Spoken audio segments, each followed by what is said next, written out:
The topic of today's video is how to customize goals in Cal AI. Alright, so here we are in the Cal AI app.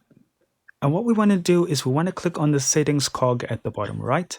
And here we can start by clicking on goal and current weight. So if you just want to change your goal weight, for instance, if you wanted to gain weight or lose weight, you can just click on change goal, change it to whatever you want, and then say done.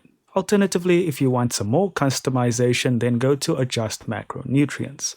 Then you can change all of your calorie goals right over here manually. Protein goals, carb goals, and so forth. Alternatively, you can go to auto generate, and this is going to bring you back to the screen when you started the app for the first time. So you can then go through all of these questions and reset up your desired goals. And that is how you do it, guys. Thank you so much for watching.